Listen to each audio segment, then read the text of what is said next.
y les vamos a explicar lo que son las porfirinas y los pigmentos biliares.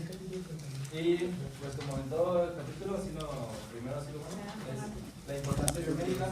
Primero tenemos que saber que es bien importante que el grupo M, tenemos que saber de las porfirinas y del grupo M, y de que para que eso funcione, que son como productos naturales.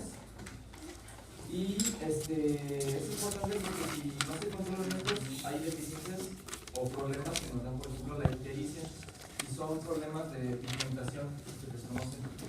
Y para empezar, las porfirinas más el grupo M nos van a dar pigmentos biliares y hierro, o sea, su degradación. ¿Y qué es la ictericia?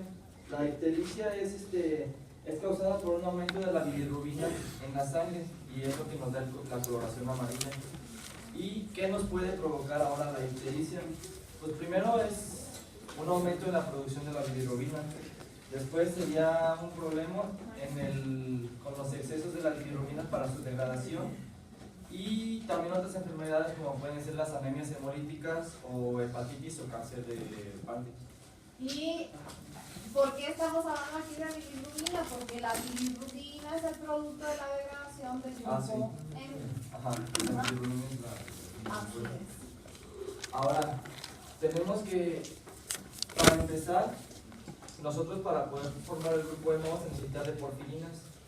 Y las porfirinas son compuestos de 4 anillos que están unidos por enlaces de metilo. Ahorita les voy a enseñar lo que es una porfirina aquí. Es un anillo. Que se llama anillo pirrol. Ajá. Por eso se dice que las porfirinas son tetrapirrol. Porque tienen 4 anillos de estos unidos por un grupo metilo que es el CH. Bueno, si no es CH, sí. Unidos por puentes metileno, que se llaman. Ajá, puentes de metileno. Y son esas. Luego, bueno, también tenemos las hemoproteínas, que las hemoproteínas van a ser una proteína unidas al grupo E. Como ya habíamos visto al principio del semestre, la hemoglobina o la mioglobina son proteínas que tienen adheridas a su estructura a un grupo E. ¿Qué otras hemoproteínas vimos nosotros en el semestre? Aparte de la hemoglobina y la mioglobina, ahí los tienen. Citocromos P450 son hemoproteínas. Los citocromos en general, como los que vimos en la cadena de transporte de electrones, son hemoproteínas. Ajá. Quiere decir que el grupo hemo no son, porque tendemos a pensar cuando hablamos del grupo hemo, hemoglobina, no. El grupo hemo efectivamente es importantísimo porque está en la hemoglobina, pero también está en muchas otras proteínas dentro de nuestras células. En la naturaleza, como en estas, son las más importantes, por así decirlo. Al menos para nosotros, en seres humanos, esas son las hemoproteínas más importantes. Luego también tenemos que vamos a tener porfirinas de tipo 1 y de tipo 2, de tipo 3, perdón, que son las que se presentan en nosotros los mamíferos. Pero antes que esto, no sé si era importante mencionar que las porfirinas tienen 8 átomos de hidrógeno. Que luego van a poder estar sustituidos. Ajá, que van a estar sustituidos después. Entonces, para empezar, podemos ver en esta aquí que esta es la... A ver, esa es una representación abreviada de la figura que todavía... A ver, pon la figura normal de las porfirinas. Ahí está. Fíjense que son los 4 anillos que los tienen con números romanos. Si lo ven, el 1, 2, 3 y 4 en el sentido de las manecillas del reloj. Ajá. Ahora, una manera abreviada de representar un anillo de porfirina es este. Ahí tienen los 4 igual con números romanos. 1, 2, 3 y 4. Y como dice la doctora, van en el sentido de las manecillas del reloj. Pero a eso se le conoce como una porfirina simétrica, que son las de tipo 3. Y estas van a ir al sentido de la manecilla del reloj. Cuando estas no van en el sentido de la manecilla del reloj, por ejemplo, que este estuviera invertido en este, se le dice que es una porfirina asimétrica y es de las de tipo 1. Y por ejemplo aquí tenemos este ejemplo de una porfirina asimétrica en donde está sustituyendo los hidrógenos, están sustituidos por acetato y por propionato. Sí, pero a ver, la tipo 3 efectivamente es asimétrica. Ahora, ¿qué significa asimétrico? Vamos por pasos, fíjense. Normalmente en los átomos, los puntos que están numerados ahí del 1 al 8, normalmente lo que yo tengo es hidrógeno. Ajá. Pero a la hora de que se van formando los diferentes tipos de porfirinas, esos hidrógenos son sustituidos por ciertos grupos. Hay 3 sustituyentes fundamentales. El grupo acetato, que lo tienen ahí como A, el grupo propionilo o propionato, que lo tienen como P, y puede ser también un grupo vinilo, que se lo van a representar con una V. ¿Ok? Ahora, si nosotros empezamos desde la A, que está en el anillo 1, ¿todo el mundo me sigue? Sí. Fíjense que va AP, luego sigue AP, AP, y en el último, ¿cómo está? Al revés, PA. Entonces, esto se dice que es una porfirina asimétrica. Si ahí hubiera sido otra vez AP, o sea, que todo fuera AP, AP, AP, AP, entonces sería una simétrica. Las simétricas son las que les vamos a llamar que son de tipo 1. Y las asimétricas son las que se conocen como de tipo 3, que son las más abundantes. E insisto, la simetría o asimetría es en base a la posición de los grupos sustituyentes en cada uno de los 4 anillos. ¿Dijiste tipo 3 asimétricas? Asimétricas. Sí, tipo 1 simétricas. Y luego asimétricas.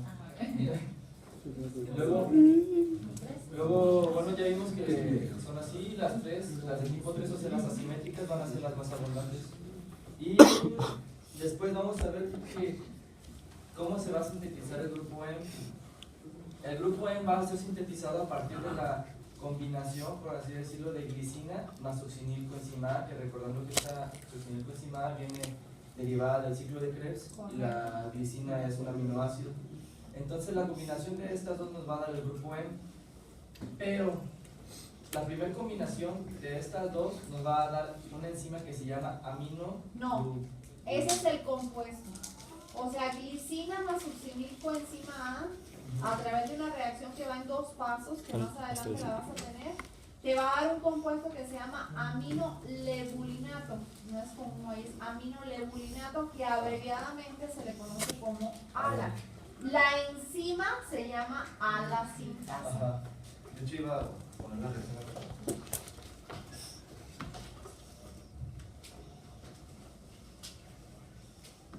¿No tienes la figura? No, es que no venían. No, sí venían. Así. ¿Ah, sí? No las vi. Escribe. Solo que esté Aquí en la ciego. punta arriba para atravesarla. La tele Es que esa viene más adelante y era parte de ella, pero. A ti nada más te toca la introducción, entonces avanza y ahorita Sí. cuando le toque a ella No, ya vemos no, la no, ya figura. no. Sí, claro. Bueno, Ese es un resumen. Luego 2 aminolebulinatos se unen entre sí y te van a dar que 2 moléculas de agua, perdón, y una molécula de porfobilinógeno. correcto. Sí. Y después, que el porfobilinógeno nosotros lo abreviamos como PDG.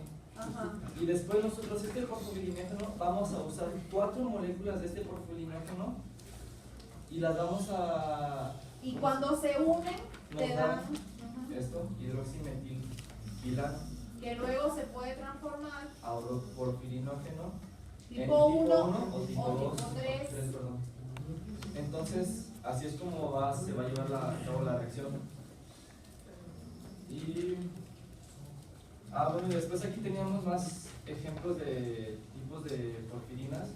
Lo que pasa es que luego el puro porfirinógeno se va a transformar en copro, porfirinógeno y finalmente en lo que es la protoporfirina. Sí. Todo eso lo vamos a ver más adelante, ¿eh? O sea, Pero pues era la introducción. Bueno, también iba a decir lo de que, no sé si también vengo más adelante, pero que la ALA es sintetizada en la mitocondria y después en esta parte de aquí, esto ya es una vía citosólica. Pero después cuando es solo porfirinógeno del tipo 3, este se regresa otra vez a la mitocondria en donde sigue el proceso y ya se hace coproporfirinógeno. eso es importante porque, por ejemplo, los eritrocitos que definitivamente consumen grupo M porque son los portadores de la hemoglobina, ellos no lo pueden sintetizar porque la síntesis del grupo M requiere de la presencia de mitocondrias y ellos no tienen mitocondrias. Entonces ellos necesitan, en este caso puede ser por una línea precursora a nivel de Es la médula cámara. ósea, pueden obtener lo que es el grupo M, o el otro órgano sintetizador importante va a ser el hidrógeno. Ajá, van a ser como los dos precursores del grupo M. Entonces, por lo mismo vamos a tener que el grupo M puede decirse que es eritrocitario o es de los hepatocitos. Y pues ya. Se dice eritroide porque no es de los eritrocitos tal cual, sino de un De la médula precursor. ósea. Ajá, cuando se van a formar los eritrocitos en la médula ósea. Y pues ya. Bueno, ya después lo del coproporfirinógeno. Ajá, que es lo que te mencionaba. En la mitocondria, el coproporfirinógeno, mediante el uroporfirinógeno descarboxilasa, el uroporfirinógeno 3 se va a convertir en coproporfirinógeno 3 mediante esta enzima que se llama uroporfirinógeno descarboxilasa, y esta misma enzima nos va a catalizar la misma reacción pero con el de tipo 1. No, en el 1 es espontáneo. ¿Sí? No requiere enzima. Bueno. Todo eso lo vamos a ver más adelante. Pero obtienes el coproporfirinógeno, que luego lo vas a transformar en ¿qué? En protoporfirinógeno. Ajá. Y ese protoporfirinógeno finalmente en protoporfirina, que finalmente se une al hierro y nos va a dar lo que es el grupo M. O sea, esto viene siendo como un resumen de todos los pasos que vamos a ver para la síntesis. Vimos también la degradación, o sea, la formación de ácido úrico. ¿No hemos visto la formación de ácido úrico? No. Entonces, ¿qué más falta? ¿A quién le toca? Ya habíamos visto. Estoy preguntando que si vimos la degradación para formación de ácido úrico y me dicen que no. Por la degradación de purina, Ajá. pues no. Es que solo nos dijo eso, no. No, entonces no. ¿Qué?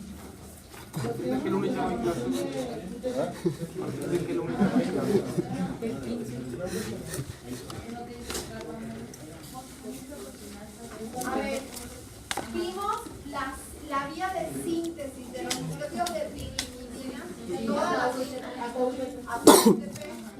Nos faltó, vimos el de timina, o sea, UTP, CTP, TMP. Pues que son los nucleótidos. Llegamos hasta UTP. ¿Por qué? Entonces vamos a empezar en Pero tenemos la oportunidad de crecer. Güey, estoy bien preocupado, güey, porque se va a juntar tan quinto. Con el alemán, que a ver si le alemán.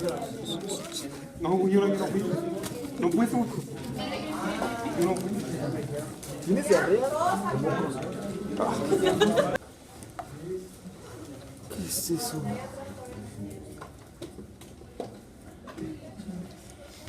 ¿quiénes serán los tres nucleótidos de pirimidina? De pirimidina. Uracilo, timina Y citosina. Esas son las tres bases nitrogenadas. ¿Ok? En la clase pasada nos quedamos viendo cómo se sintetizaba lo que era el nucleótido derivado del uracilo. Que lo vimos aquí. Veníamos toda la vía metabólica, que acuérdense que la primera reacción era idéntica a la del ciclo de la urea. ¿Sí se acuerdan? Les puse como punto clave lo que era la formación del ácido orótico, porque desde el punto de vista clínico las enfermedades asociadas al metabolismo de las pirimidina van a ser por sobreproducción de este compuesto, que es lo que se llaman acidurias oróticas. Y luego les mencioné que aquí el ácido orótico ya se unía a quién? Al fosforibosil pirofosfato, y se formaba el primer nucleótido que obteníamos en la vía, que era la orotidina monofosfato. Y de esa orotidina monofosfato, por descarboxilación, íbamos a formar, que aquí hay un error, UMP, que era la uridina monofosfato. ¿Ok? Y ese era el primero de los tres nucleótidos que nos interesaban. Entonces vamos a resumir. Partíamos de glutamina. glutamina más CO2 más ATP, esto nos iba a dar carbanoil fosfato por acción de la carbanoil fosfato sintasa 2, que quedamos que iba a ser una enzima citosólica. ¿Ok? Y la que iba a ser importante desde el punto de vista de regulación. Luego teníamos una serie de reacciones que nos llevaban a la formación del ácido orótico, ¿ok? Y este ácido orótico luego lo hacíamos reaccionar con el fosfoglucosilpirofosfato, ¿sí? Y se iba a formar lo que era el OMP, orotidina monofosfato. Y de este OMP, por una reacción de descarboxilación, íbamos a obtener lo que era el UMP, que ya es el primero,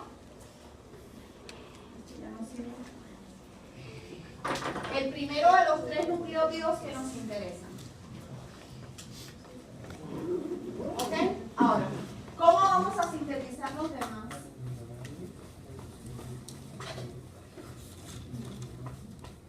Lo primero que vamos a hacer es por las cinasas, vamos a fosforilar el UMP y lo vamos a transformar en UDP, y el UDP también lo vamos a fosforilar y lo vamos a transformar en UTP.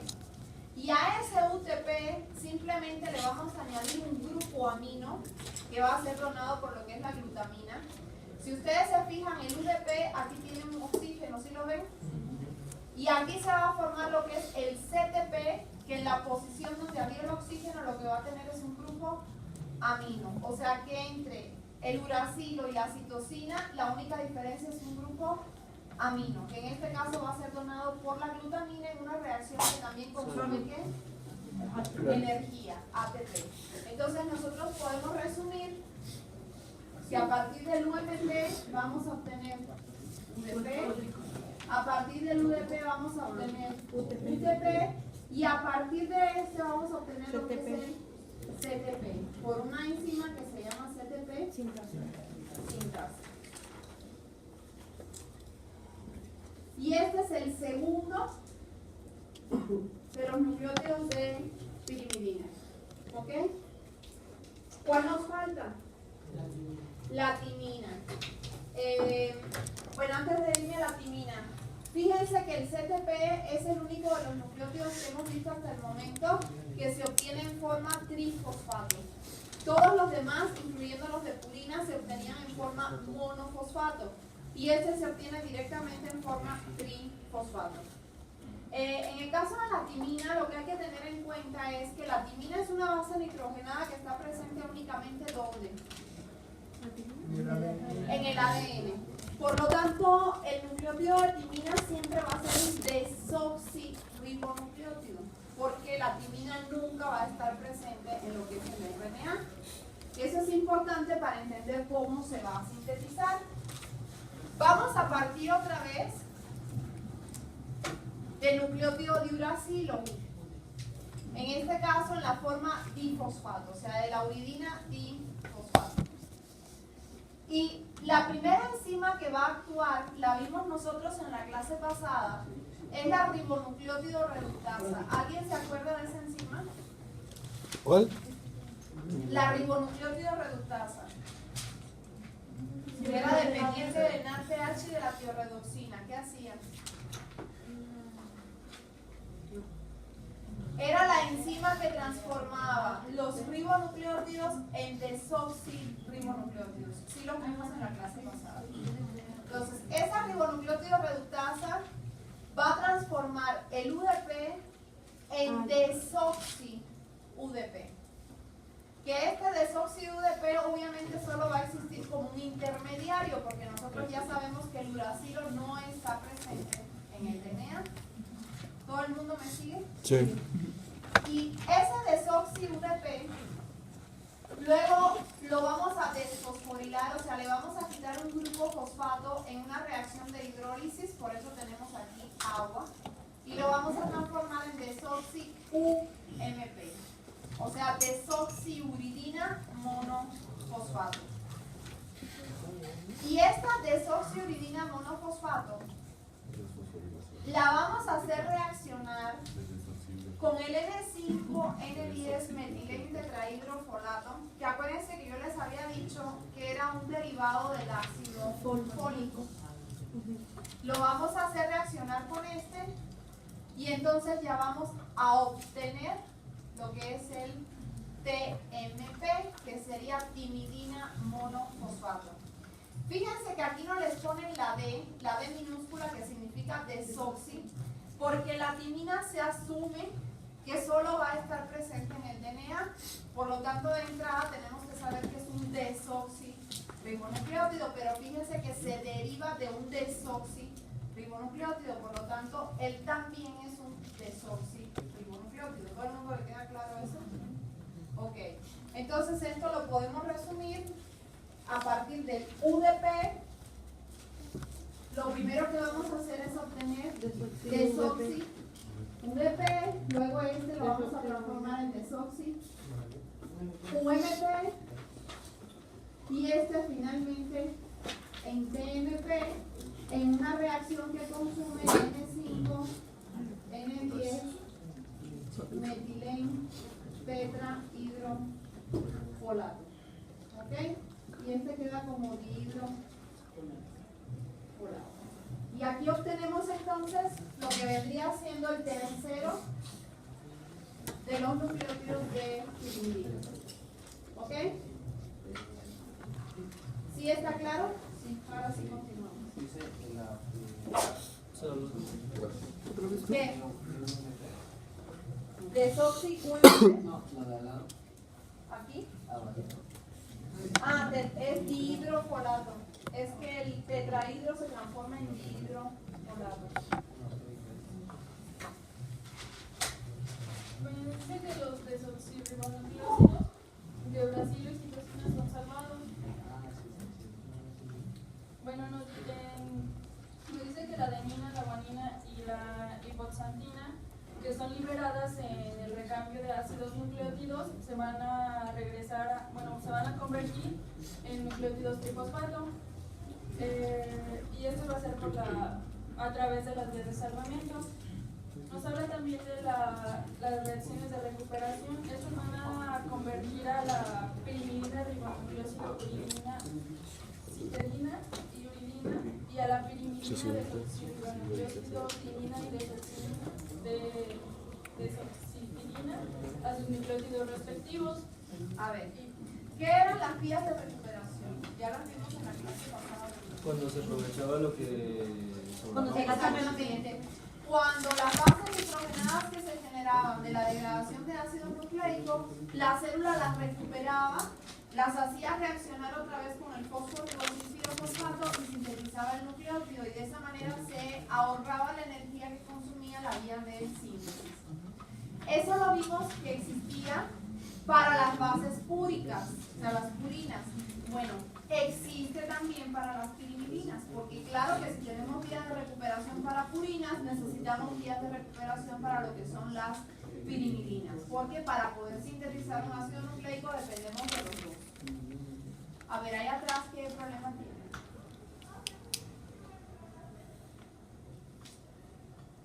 Bueno, y también nos dice que la fosforibosiltransferasa, esto va a catalizar la transferencia del grupo gamma fosforilo de ATP hacia sus bifosfatos, que son el 2-desoxicitidina, el 2-desoxiguanosina y el 2-desoxiadenosina, y los van a convertir en nucleósidos trifosfato. Y pues aquí están las ecuaciones.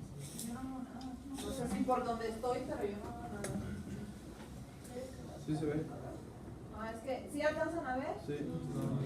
No. No, más bien lo que tienes que hacerlas un poco más grandes. No sé, no, creo que se salga. La letra en blanco para que contraste más.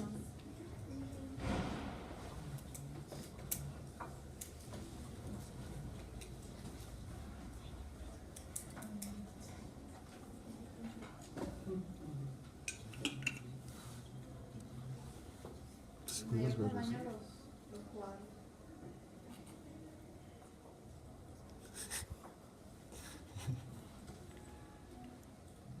A ver, pero esas que tú tienes ahí es la recuperación de las purinas. Pero estos son los que manejaban en el libro.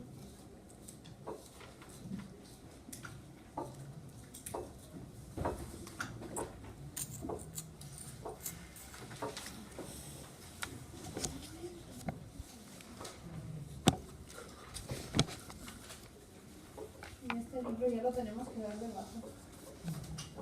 Porque no vienen las, les hablan de las vías de recuperación de las pirimidinas y les ponen las ecuaciones de las purinas. Ajá. Bien, aquí de todas maneras no hay mayor problema. En el caso de las purinas sí me interesaba mucho porque acuérdense que dijimos que hay un síndrome que iba a estar asociado a la hiposantina guanina fosforribosílica ferasa, que es la que cataliza las dos primeras reacciones que tienen ahí arriba. En el caso de la recuperación de las pirimidinas, no hay ninguna patología que esté asociada. Y básicamente es lo mismo, o sea, se hace reaccionar la base nitrogenada, en este caso sería, por ejemplo, la citosina, con el PRPP y se recupera lo que es el nucleótido. ¿Ok? Bueno, nos dice que el metotrexato bloquea la reducción del dihidrofolato. Nos dice que esta reacción es catalizada por la quimidilato sintetasa, y esta es la única reacción. No, la quimidilato sintasa cataliza la síntesis del nucleótido de timina, pero hay una enzima que es la que cataliza la reducción de tetrahidrofolato.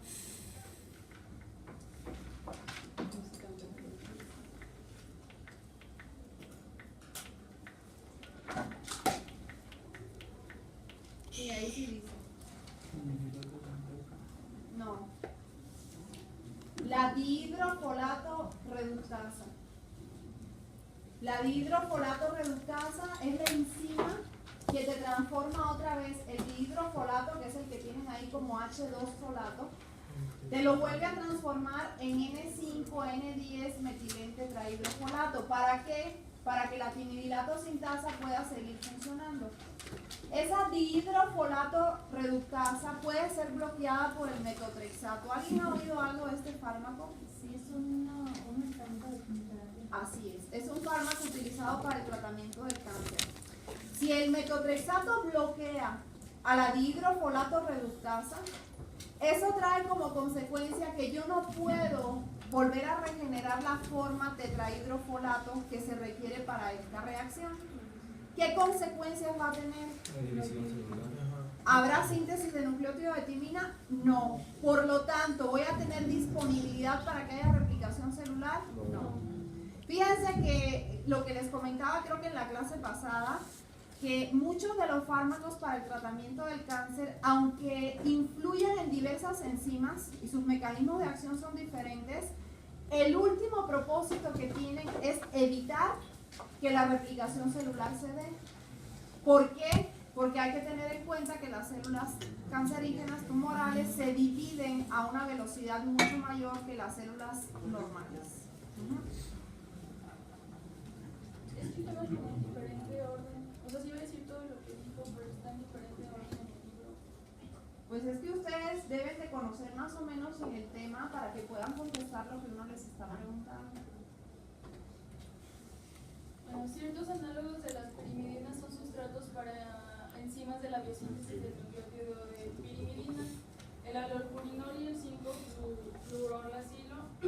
Estos son sustratos de la orototato fosforribosiltransferasa. Orotato fosforribosiltransferasa. Nos dice que estos ambos fármacos son fosforribosilados y nos dice que el alopurinol es convertido en un nucleótido en el cual el ribosilfosfato está fijo en el N1 del anillo de la pirimidina.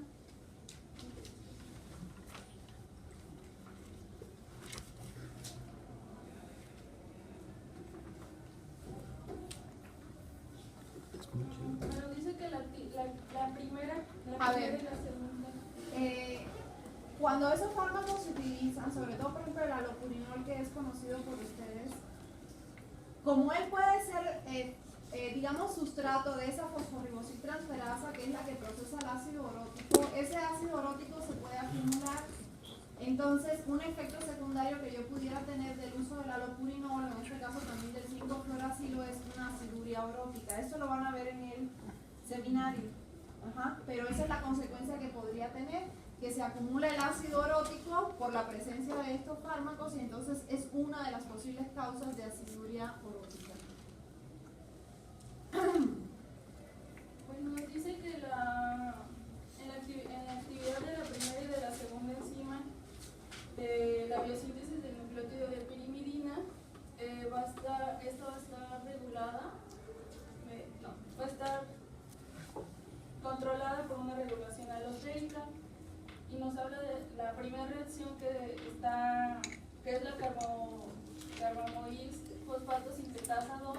Esta va a estar inhibida por el UTP y va a estar activada por el PRPP, fíjense.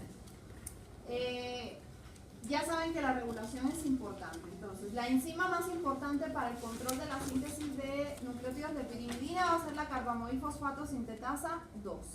Me están diciendo que va a estar inhibida por el UTP. ¿Por qué? Porque es un producto. Es un producto. Por tanto, esto es una retroacción negativa, como ya lo habíamos visto. Y va a estar activada por el fosforibosil pirofosfato. ¿Ok? Mi pregunta sería, el hecho de que esta enzima esté activada por el PRPP, ¿le da algún vínculo con la síntesis de las purinas? Sí, porque necesita combinarse el PRPP con la carbamoil fosfato sintetasa para que pueda llevar a cabo la síntesis. Y el PRPP era obtenido en la primera reacción de la síntesis de las purinas, ¿sí o no? Entonces hay un enlace entre purinas y pirimidinas, de manera tal que si la síntesis de purina está activa, se active también lo que es la síntesis de las pirimidinas. ¿Por qué? Porque requerimos un equilibrio entre ellas. Acuérdense que el pareamiento se da entre una purina y una pirimidina. Entonces, cuando se activa una vía, a través del PRPP se activa la otra. Y en la segunda reacción del aspartato transcarbamoilasa, este va a estar inhibida por el CTP y va a estar activado por el ATP. Inhibida por el CTP, que es un producto, ¿sí o no? Y activada por el ATP. El ATP es un producto, pero ¿de quién? De la vía de los nucleótidos de purina. Entonces volvemos a vincular nucleótidos de purina con nucleótidos de pirimidina. Insisto, si una vía está activa, la otra también tiene que estar activa porque si no carece de sentido. ¿Cuál fue la otra enzima de la regulación? La aspartato transcarbamoilasa. ¿Hasta ahí alguien tiene alguna duda? No. Entonces vamos a ver lo que es la degradación, fíjense. La degradación que más nos va a interesar a nosotros es la de los nucleótidos de purina porque es la que lleva a la formación de ácido úrico. La degradación de los nucleótidos de pirimidina para nosotros no tiene mayor problema, sí la vamos a mencionar, pero vamos a ver que los dos productos que se generan son altamente hidrosolubles. Entonces se excretan sin ningún problema. En el caso del ácido úrico, ¿cuál es el problema que tenemos? ¿El ácido úrico es soluble? No. No. Sí, ¿Sí? pero tiene un límite de solubilidad. O sea, hay cierta concentración que cuando nosotros la rebasamos es cuando ese ácido úrico entonces tiende a precipitar, o sea, pierde solubilidad y precipita. Es lo que en química llamamos una solución sobresaturada. Y es cuando se da la problemática de que se forman los cristales de urato de sodio, se acumula. Se ha visto que el sitio preferente son las articulaciones. ¿Ok? Entonces vamos a ver cómo se da la degradación de los nucleótidos de purina para formar ácido úrico. ¿La ATP inhibía la aspartato transcarbomoilasa? No, la activaba. activaba. ¿Y quién la inhibía? El CTP. ¿Quién inhibe la CTP? El UTP, ¿no? El UTP. Ya me perdí. UTP inhibe la Y aspartato. activa el ATP. Aspartato transcarbomoilasa. Con el CTP. A ver. Déjenme comentarles algo, miren, aquí en su libro se saltaron un pedazo. Cuando yo voy a hablar de la degradación de nucleótidos, de lo que tengo que partir es del ácido nucleico, porque eso es lo que yo tengo en un inicio. Ese ácido nucleico se va a degradar por enzimas que se llaman nucleasas y se van a formar lo que son los nucleótidos. ¿Sí o no? Y luego esos nucleótidos entonces van a ser descompuestos en sus tres componentes, que van a ser el fosfato, ¿sí o no? El azúcar y la base nitrogenada. En este caso, ellos están partiendo del hecho de que nosotros ya quitamos el fosfato, que esto normalmente se da por una reacción de hidrólisis, y me queda lo que se llama el nucleósido, que nada más tiene la base nitrogenada y el azúcar. Entonces, a partir de ahí empieza lo que tienen en su libro, pero tienen que saber que esto parte de la degradación de lo que es un ácido nucleico. Entonces, vamos a ver cómo se degradan los nucleósidos de urina. Bueno, nos dice que los humanos son capaces de convertir la adenosina y la guanosina en ácido úrico. Nos dice que la adenosina desaminasa va como ayudar a que la adenosina se vaya a convertir en inosina. Y también nos dice que la uricasa convierte el ácido úrico en un producto hidrosoluble a la atoína. Y el producto terminal del catabolismo pues es el ácido úrico. A ver. Estamos acá. Este sería el nucleósido de adenina que se llama adenosina. Esta es la adenina y esta sería el azúcar. ¿Ok? Lo primero que ocurre aquí es que la adenina, que es la base nitrogenada, la vamos a transformar en otra base nitrogenada que se llama inosina. Para transformarla lo que vamos a hacer es, por una reacción de hidrólisis, eliminar este grupo amino. ¿Sí lo ven? Se pierde el grupo amino y entonces pasamos de adenosina a inosina, pero sigue siendo un nucleósido. ¿Ok? Ahora, siguiente paso. Ahora sí vamos a separar los dos componentes. Fíjense aquí donde está el recuadro azul. Aquí es donde se va a dar el corte para que nosotros separemos por un lado la base nitrogenada y por otro lado el azúcar. Entonces se da el corte. Me queda la base nitrogenada, que ella cuando está libre se llama hipoxantina, y me queda la ribosa. Nada más que la ribosa no se va a liberar como ribosa libre, sino que la vamos a hacer reaccionar con un fosfato inorgánico y se va a liberar en forma de ribosa 1-fosfato. ¿Estamos todos hasta ahí? Entonces me quedó una base nitrogenada que se llama hipoxantina y que es derivada de la adenina. Vamos a ver el otro nucleótido de purina, nucleósido en este caso que sería la guanosina. En el caso de la guanosina vamos a ir directamente al corte para separar la guanina de lo que viene siendo la ribosa. La ribosa va a salir igual, o sea, se une a un fosfato inorgánico y se forma ribosa 1-fosfato. ¿Y qué me queda? Guanina. Tanto la hipoxantina como la guanina, las reacciones son diferentes, pero ellas dos se van a convertir en una única base nitrogenada que se llama xantina. Aquí la tienen, ¿sí? Y esa xantina finalmente, por la enzima que es la que más nos interesa, por eso es la que está puesta en la vía, que se llama xantina oxidasa, va a ser transformada en ácido úrico. O sea, la xantina, por acción de la xantina oxidasa, se transforma en ácido úrico. La xantina fue... La xantina es el producto, o sea, es la base nitrogenada que obtienes tanto de la degradación de lo que venía de la adenina como de lo que venía de la guanina. O sea, las dos convergen en xantina y luego la xantina se transforma en ácido úrico por acción de la xantina oxidasa. ¿Y el ribosa que se unió al fosfato, cómo se llama? La ribosa. Ribosa 1-fosfato. Ribosa 1-fosfato. Sí. En el tratamiento de la gota, ¿sí? ¿Hay algún fármaco que pueda actuar sobre esta enzima? Sí, el alopurinol. El alopurinol. El alopurinol es un inhibidor competitivo de la xantina oxidasa y por eso es que bloquea la producción de ácido úrico. Ese es el último paso en lo que viene siendo la producción del producto de excreción de los nucleótidos de purina. ¿Todo el mundo está claro hasta ahí? Entonces, tanto lo que viene de adenina como lo que viene de guanina va a terminar siendo ácido úrico. Esto ahorita lo vamos a mencionar muy brevemente porque lo van a ver en el seminario. Bueno, dice que los efectos que existen en la PRPP sintetasa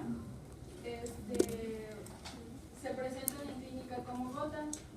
Esto, bueno, nos dice que cuando la velocidad máxima está alta, va a haber una afinidad incrementada por en la 5-fosfato. En la 5-fosfato. Y esto es lo que nos va a dar la producción en Es que son de hecho tres cosas diferentes.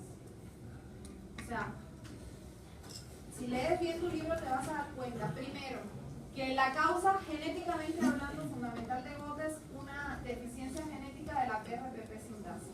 Pero esa deficiencia genética puede significar varias cosas. Puede ser que tú heredes una variante de la enzima que tiene una velocidad máxima incrementada.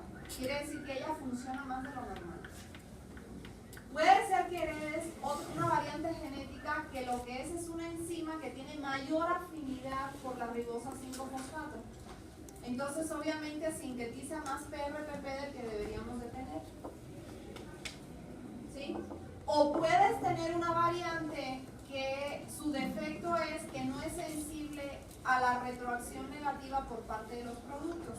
Entonces, aunque tenga mucho, como ella no es sensible a la inhibición, ella sigue funcionando. Entonces, a lo que voy es que hay conocidas 3 diferentes variantes genéticas de esta enzima. Las 3 finalmente me van a llevar a lo mismo, a que aunque por causas diferentes voy a sintetizar un exceso de nucleótidos de purina y como mi célula no los va a utilizar, ¿qué hace?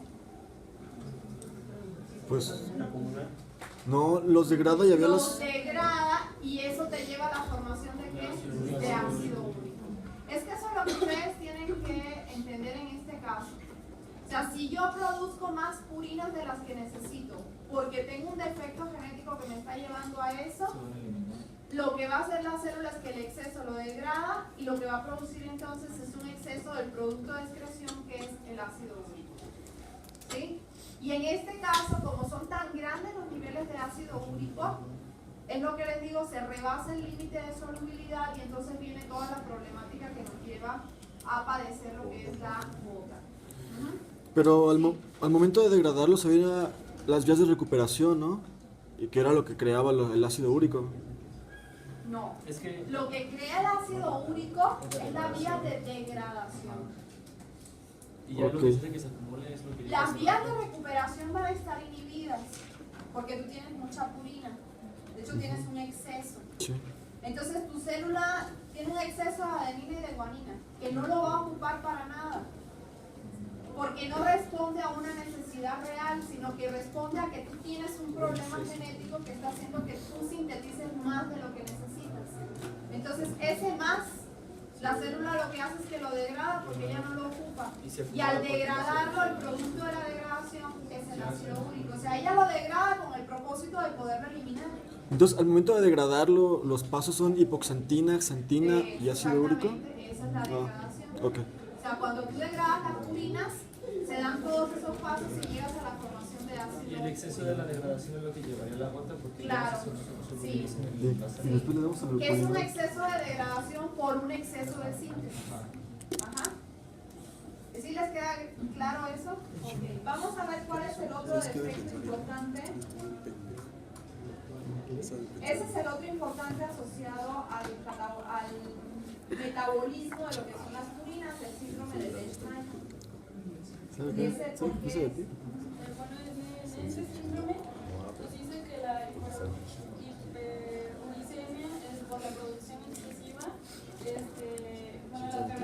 características principales de son episodios frecuentes de litiasis por ácido úrico y un síndrome raro de automutilación. Y este se da por el defecto en la hipoxantina guanina fosforibosiltransferasa, que es la enzima de recuperación de la purina. Así es. Fíjense aquí qué pasa.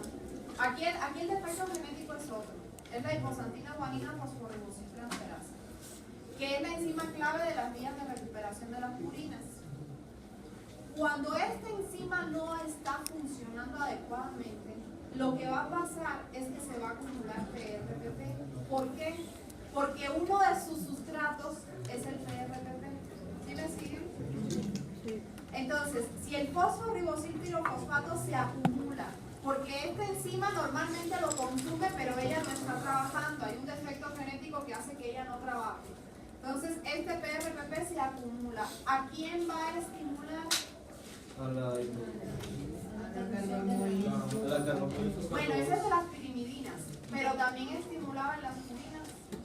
Era un regulador alostérico positivo de la segunda enzima, de la amidotransferasa. ¿De la glutamiltransferasa?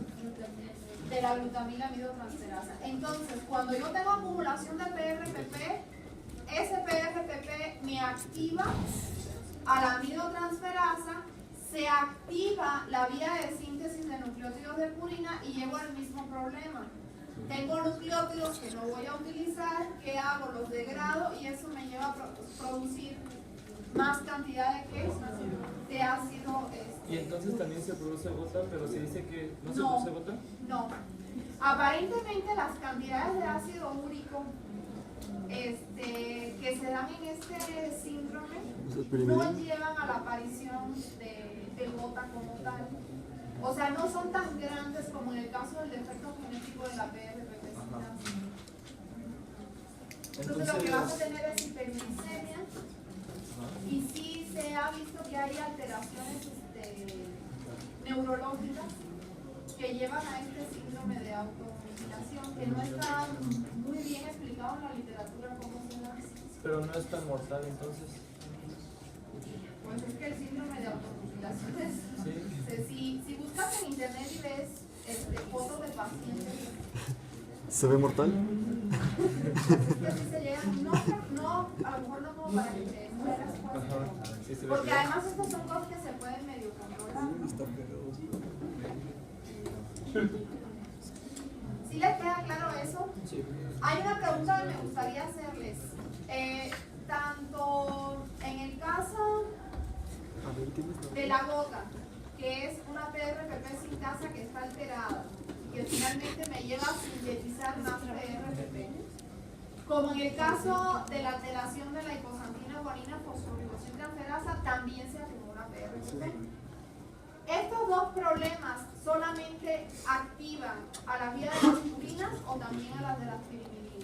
A las dos, pero nada más se presentan casos clínicos en la relación. Pero en la de las pirimidinas no tenemos problema porque ahorita lo vamos a ver, los dos productos de su degradación son hidrosolubles. No se acumulan, no provocan ningún problema, entonces realmente la cuestión clínica viene más que nada asociada a lo que es la sobreproducción de ácido úrico. Los otros no me generan mayor problema, simplemente si los mido en la orina los voy a tener incrementados. Pero no me genera ninguna patología desde el punto de vista. Ay, perdón, ¿quién era el peligroso? ¿Las purinas o las pirimidinas? Las purinas. Las purinas. Que son las que te llevan a la producción de ácido úrico. Esta de Lesnian era de otra enzima que controlaba la pérdida. La hipoxantina guanina fosforibosiltransferasa. Y aquí vamos a ver otra cosa que nosotros ya lo habíamos estudiado, que era la enfermedad de Montiel. ¿Se acuerdan de la enfermedad de Montiel? Sí.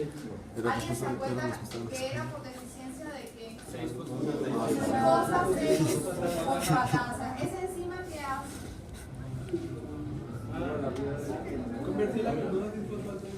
Convertía la glucosa 6-fosfato en Espérate, glucosa. ya, Esa ya, enzima vete. herida, o sea. Salte. Ok. Si esa enzima está deficiente, que es lo que pasa en el síndrome de Montiel, ¿quién se acumula? El glucógeno obviamente, o sea, no se degrada completamente, pero de los compuestos que se generan en la degradación del glucógeno, ¿quién es el que inmediatamente se va a acumular? ¿Quién es el sustrato de la enzima? Entonces ese es el que se acumula. Si la enzima no funciona, quien se va a acumular es su sustrato, que es la glucosa 6-fosfato. Y la glucosa 6-fosfato es el punto de partida de qué otra vía metabólica. Entonces, cuando yo tengo enfermedad de Molière, voy a tener acumulación de glucosa 6-fosfato. Y eso lo que me va a provocar es un incremento en el funcionamiento de la vía de las glucosas. ¿Qué va a pasar con los niveles de glucosa 5-fosfato? Aumenta, pues sí. y la ribosa 5-fosfato es un activador alostérico positivo de la PRPP sintasa. Por lo tanto, si se incrementan los niveles de ribosa 5-fosfato, esta enzima se activa, se va a activar la síntesis de nucleótidos de purina que no voy a ocupar y por lo tanto los degrado y esto me lleva a una hiperuricemia.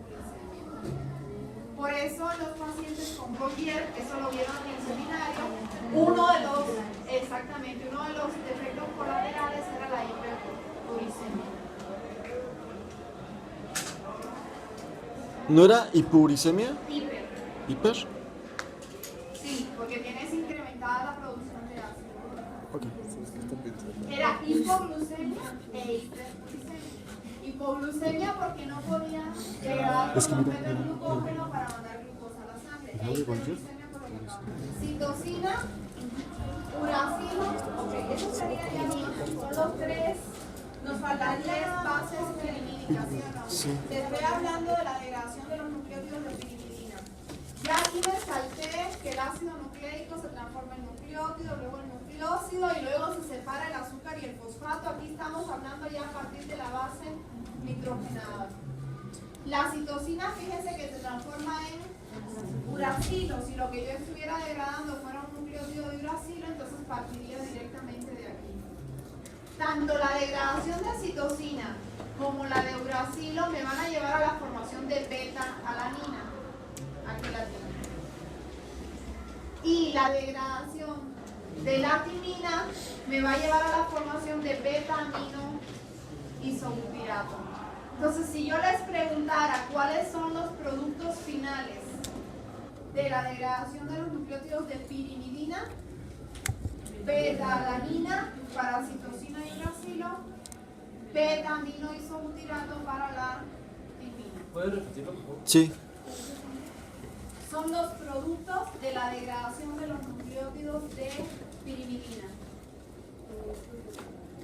Serían beta-alanina para citosina y uracilo y beta-amino isobutirato para la timina.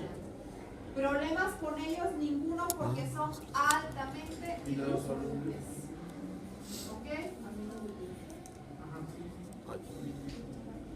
Y lo otro que venía ahí era lo de las acidurias eróticas, pero lo van a ver en el seminario porque además estos son defectos extremadamente raros. Hasta ahí todos. Vamos a tomar un Vamos a explicar lo que son las proteínas de los pigmentos y la importancia biomédica. Primero tenemos que saber que es muy importante que el grupo M, que tenemos que saber de las proteínas y del grupo M y de que para que eso funcione, que son como productos naturales. Y es importante porque si no se controlan estos, hay deficiencias o problemas que nos dan, por ejemplo, la ictericia, y son problemas de pigmentación que se conocen. Y para empezar, las porfirinas más el grupo M nos van a dar pigmentos biliares y hierro, o sea, su degradación. ¿Y qué es la ictericia? La ictericia es causada por un aumento de la bilirrubina en la sangre y es lo que nos da la coloración amarilla. ¿Y qué nos puede provocar ahora la ictericia? Pues primero es un aumento en la producción de la bilirrubina. Después sería un problema con los excesos de la bilirrubina para su degradación. Y también otras enfermedades como pueden ser las anemias hemolíticas o hepatitis o cáncer de páncreas. ¿Y por qué estamos hablando aquí de bilirrubina? Porque la bilirrubina es el producto de la degradación del grupo M. Ajá, la bilirrubina es la- Así es. Ahora, tenemos que, para empezar, nosotros para poder formar el grupo M vamos a necesitar de porfirinas. Y las porfirinas son compuestos de 4 anillos que están unidos por enlaces de metilo. Ahorita les voy a enseñar lo que es una porfirina aquí. Es un anillo. Que se llama anillo pirrol. Ajá. Por eso se dice que las porfirinas son un tetrapirrol. Porque tienen 4 anillos de estos unidos por un grupo metilo que es el CH. Bueno, si no es este H, sí. Unidos por puentes metileno que se llaman. Ajá, fuentes de metileno. Y son esas. Luego, bueno, también tenemos las hemoproteínas, que las hemoproteínas van a ser una proteína unidas al grupo E. Como ya habíamos visto al principio del semestre, la hemoglobina o la mioglobina son proteínas que tienen adheridas a su estructura a un grupo E. ¿Qué otras hemoproteínas vimos nosotros en el semestre? Aparte de la hemoglobina y la mioglobina, ahí los tienen. Citocromos P450 son hemoproteínas. Los citocromos en general, como los que vimos en la cadena de transporte de electrones, son hemoproteínas. Ajá. Quiere decir que el grupo hemo no son, porque tendemos a pensar cuando hablamos del grupo hemo, hemoglobina, no. El grupo hemo efectivamente es importantísimo porque está en la hemoglobina, pero también está en muchas otras proteínas dentro de nuestras células. En la naturaleza, como en estas, son estas de aquí, las más importantes, por así decirlo. Al menos para nosotros, en seres humanos, esas son las hemoproteínas más importantes. Luego también tenemos que vamos a tener porfirinas de tipo 1 y de tipo 2, de tipo 3, perdón, que son las que se presentan en nosotros los mamíferos. Pero antes que esto, no sé si era importante mencionar que las porfirinas tienen 8 átomos de hidrógeno. Que luego van a poder estar sustituidos. Ajá, que van a estar sustituidos después. Entonces, para empezar, podemos ver en esta aquí que esta es la... A ver, el esa es hidrógeno una 1. representación abreviada de la figura que todavía... A ver, pon la figura normal de las porfirinas. Ahí está. Fíjense que son los 4 anillos que los tienen con números romanos. Si los ven, el 1, 2, 3 y 4 en el sentido de las manecillas del reloj. Ajá. Ahora, una manera abreviada de representar un anillo de porfirina es este. Ahí tienen los 4 igual con números romanos. 1, 2, 3 y 4. Y como dice la doctora, van en el sentido de las manecillas del reloj. Pero a eso se le conoce como una porfirina simétrica, que son las de tipo 3. Y estas van a ir al sentido de la manecilla del reloj. Cuando estas no van en el sentido de la manecilla del reloj, por ejemplo, que este estuviera invertido en este, se le dice que es una porfirina asimétrica y es de las de tipo 1. Y por ejemplo, aquí tenemos este ejemplo de una porfirina asimétrica en donde está sustituyendo los hidrógenos, están sustituidos por acetato y por propionato. Sí, pero a ver. La tipo 3 efectivamente es asimétrica. Ahora, ¿qué significa asimétrico? Vamos por pasos, fíjense. Normalmente en los puntos que están numerados ahí del 1 al 8, normalmente lo que yo tengo es hidrógeno. Ajá. Pero a la hora de que se van formando los diferentes tipos de porfirinas, esos hidrógenos son sustituidos por ciertos grupos. Hay 3 sustituyentes fundamentales. El grupo acetato, que lo tienen ahí como A. El grupo propionilo o propionato, que lo tienen como P, y puede ser también un grupo vinilo, que se lo van a representar con una V, ¿ok? Ahora, si nosotros empezamos desde la A, que está en el anillo 1, ¿todo el mundo me sigue? Sí. Fíjense que va AP, luego sigue AP, AP, y en el último, ¿cómo está? Al revés, PA. Entonces, esto se dice que es una porfirina asimétrica. Si ahí hubiera sido otra vez AP, o sea, que todo fuera AP, entonces sería una simétrica. Las simétricas son las que les vamos a llamar que son de tipo 1. Y las asimétricas son las que se conocen como de tipo 3. que son las más abundantes. E insisto, la simetría o asimetría es en base a la posición de los grupos sustituyentes en cada uno de los 4 anillos. ¿Explico? Dijiste tipo 3 asimétrica. Asimétricas. Y la tipo 1 simétricas. Y luego, asimétricas. Y luego, bueno, ya vimos que son así, las de tipo 3, o sea, las asimétricas van a ser las más abundantes. Y después vamos a ver cómo se va a sintetizar el grupo M.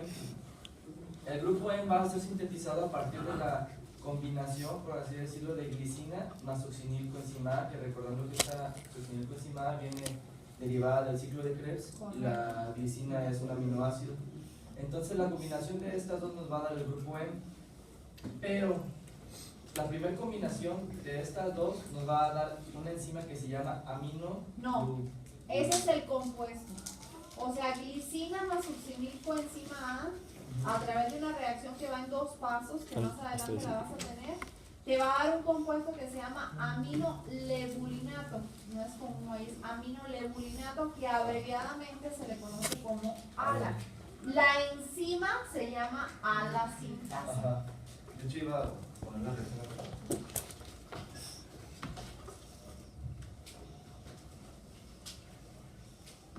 ¿No tienes la figura? No, es que no venían. No, sí venían.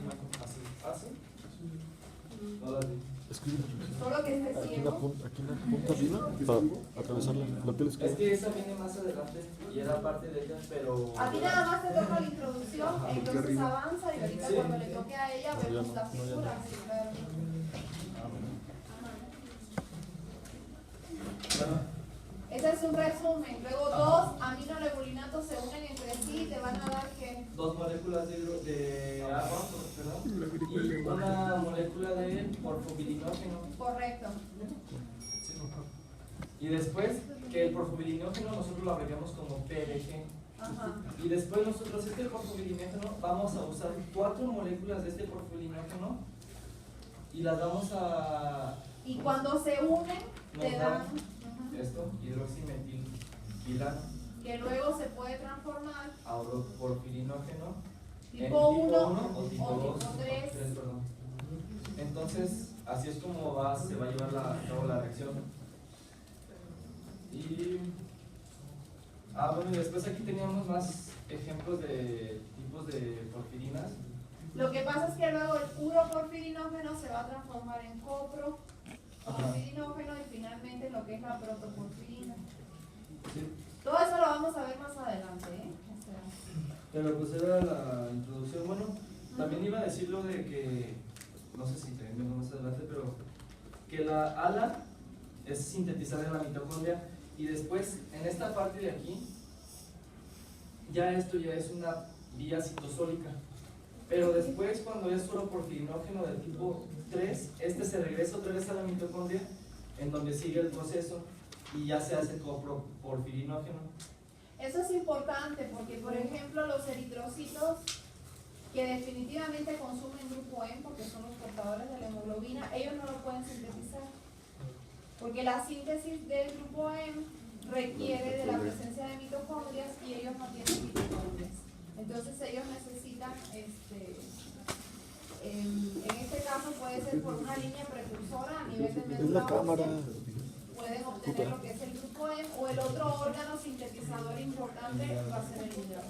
Ajá, van a ser como los 2 precursores del grupo M. Entonces, por lo mismo vamos a tener que el grupo M puede ser decirse que es eritrocitario o es de los hepatocitos hepáticos. Y pues ya Se dice eritroide porque no es de los eritrocitos tal cual, sino de un de la médula precursor. ósea. Ajá, cuando se van a formar los eritrocitos en la médula ósea. Y pues ya. Bueno, ya después lo del coproporfirinógeno. Ajá, que es lo que te mencionaba. En la mitocondria, el coproporfirinógeno, mediante el uroporfirinógeno descarboxilasa, el uroporfirinógeno 3 se va a convertir en coproporfirinógeno 3 mediante esta enzima que se llama uroporfirinógeno descarboxilasa.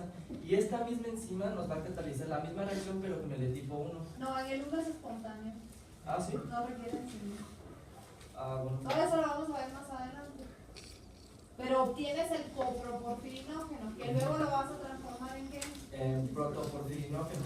Ajá. Y ese protoporfirinógeno finalmente en Porfirina. protoporfirina, que finalmente se une al hierro y nos va a dar lo que es el grupo E. O sea, esto viene siendo como un resumen de todos los pasos que vamos a ver para la síntesis del grupo E.